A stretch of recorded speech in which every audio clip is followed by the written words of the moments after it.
Satyarth educational point inter 11th math complex number का question है गुणात्मक प्रतिलोम। प्रतिलोम मीन्स होता है उल्टा, है ना, किसी का प्रतिलोम उल्टा। तो यहां समझने की बात है गुणात्मक माने गुना का उल्टा क्या हो। तो गुना का उल्टा भागा, गुना का उल्टा भागा। तो एक भागा वाला मेथड से थी। अब करना है, एक क्वेश्चन है एनसीईआरटी का कॉम्प्लेक्स नंबर का, उसको सोल्व करने का प्रयास करते हैं। 4 - 3i। अब इसका उल्टा क्या हो जाएगा? उल्टा करने के लिए 1y 4 - 3i। अब इसको रेशनलाइजेशन करेंगे, कौन सी करेंगे? प्रमेयीकरण कर देंगे। प्रमेयीकरण करके इसका अपोजिट साइन से ऊपर नीचे गुना किया जाता है ना, ऊपर नीचे गुना किया जाता है। अब देखिए प्रमेयीकरण करने के ऊपर नीचे गुना कर दिए। अब सोल्व करने के लिए फॉर्मूला हो गया, ऊपर में तो हो गया 4 + 3i और नीचे हो गया a - b और ये हो गया a + b। फॉर्मूला हो जाएगा 4 का स्क्वायर माइनस 3i का होल स्क्वायर। ये क्या फॉर्मूला? a - b स्क्वायर का फॉर्मूला बनता है। अब आगे चलिए, तो आगे चलिएगा तो 4 - 3i ये लिखा गया। अभी 16 माइनस 3 गुने आई स्क्वायर, 3 गुने या 3i ऐसे लिखो अभी तत्काल। तो फिर 3i नहीं 9i, 3 तिया 9 आई स्क्वायर। आई स्क्वायर का मान -1, आई स्क्वायर का मान -1 है ना, आई स्क्वायर का मान माइनस। तो 4 + 3y है ना, और नीचे हो गया 16 - 9 और गुने -1, क्योंकि आई स्क्वायर का मान कॉम्प्लेक्स नंबर में क्या होता है? -1। आई स्क्वायर का मान कॉम्प्लेक्स नंबर में -1। इसको एकदम याद नहीं रखिएगा तो फिर कॉम्प्लेक्स नंबर नहीं बनेगा। अब है आगे सोल्व करिए, तो 4 + 3i बटे 16 + 9। अब 16 9 25 हो जाएगा, तो 4 + 3i बटे 25। अब इसको अलग अलग कर सकते हैं, तो 4 बटे 25 + 3i बटे 25, यही आपका आंसर हो जाएगा। देखिए मैथ को करने के लिए क्या होता है, रेगुलर बनाना पड़ता है। अगर आप रेगुलर नहीं बनाते हैं तो आपको प्रॉब्लम हो जाएगा, और प्रॉब्लम बार बार आएगा। इसलिए आपको नियमित बनाना पड़ेगा। अगर आप नियमित बनाते हैं तो ऐसा नहीं है कि कोई क्वेश्चन आपको समझ में नहीं आएगा।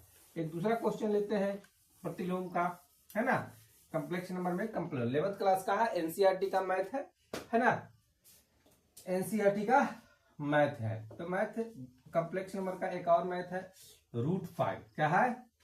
√5 + 3i। फिर इसका क्या करेंगे? गुणात्मक प्रतिलोम क्या होता है? 1y √5 + 3i। फिर इसको प्रमेयीकरण करेंगे, गुणा करेंगे, तो √5 - 3i बटे √5 - 3i। अब ये भी हो गया a + b, है ना, a + b, और ये हो गया a - b, गुना हो जाएगा, ऊपर में सेम हो जाएगा 5 माइनस, है ना, 3i, और नीचे हो जाएगा 5 का √5 का होल स्क्वायर माइनस 3i का होल स्क्वायर। अब सोल्व करिए समझदारी से। देखिए √5 - 3i ये तो रह जाएगा, जो करना है नीचे करना है। तो 5, ये रूट कट गया, है ना। अब यहाँ 3 दिया 9i स्क्वायर। अब यहाँ पर करिए √5 - 3i और नीचे 5 - 9 गुने -1। यहाँ पर करिएगा √5 - 3i बटे 9 + 5 + 9, 5 + 9, माइनस माइनस प्लस हो जाएगा, गुना में है। अब यहाँ √5 - 3i बटे 14।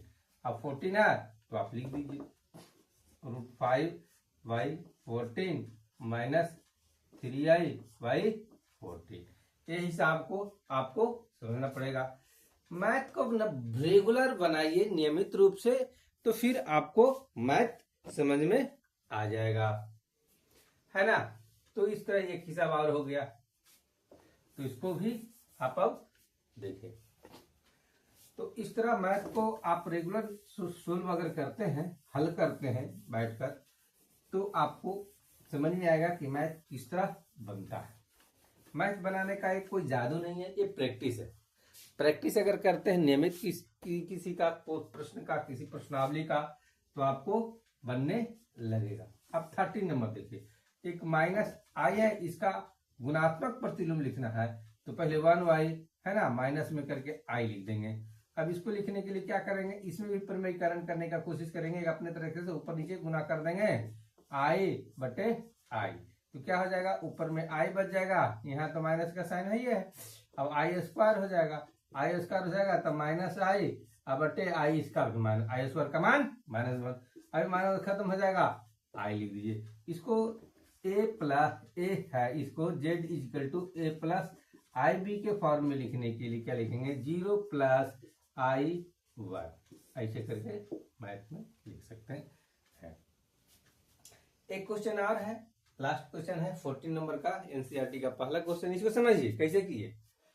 आई के प्रतिलोम किए 1/i, गुणात्मक प्रतिलोम, एक गुना है तो उसका उल्टा भागा 1/, अब उसको प्रमेयीकरण करने को आई ऊपर नीचे करने से कट जाएगा, कोई इफेक्ट नहीं पड़ेगा, लेकिन यहाँ पर हमारा मैथ सोल्व हो जाएगा। आई गुने आई स्क्वायर, ऊपर में माइनस आई है, तो माइनस आई और नीचे में माइनस आई स्क्वायर का मान माइनस दोनों कट गया, ऐसे आई स्क्वायर बच गया। अब सॉरी भाई,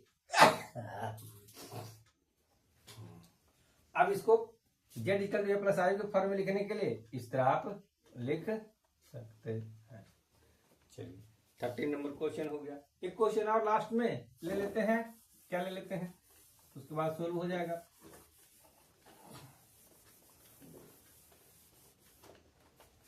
हाँ, एक क्वेश्चन है 14 नंबर, ये गुणात्मक प्रतिलोम नहीं है, इसको फिर से हल करना। क्या करना है, हल करना है।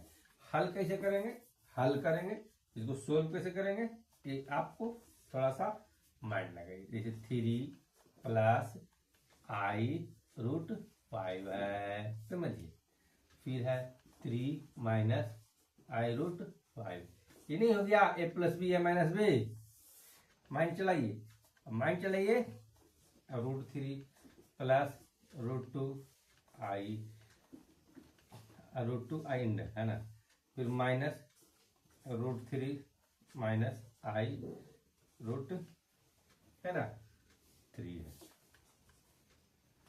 समझ लीजिए बात को, ये सिंपल ऐड है, सब्ट्रैक्ट है, ए मल्टीप्लाई है, तो ए प्लस बी ए माइनस बी कर देंगे, ए स्क्वायर है ना, तो 3 का स्क्वायर माइनस आई रूट 5 का होल स्क्वायर, अब ये कर दिए।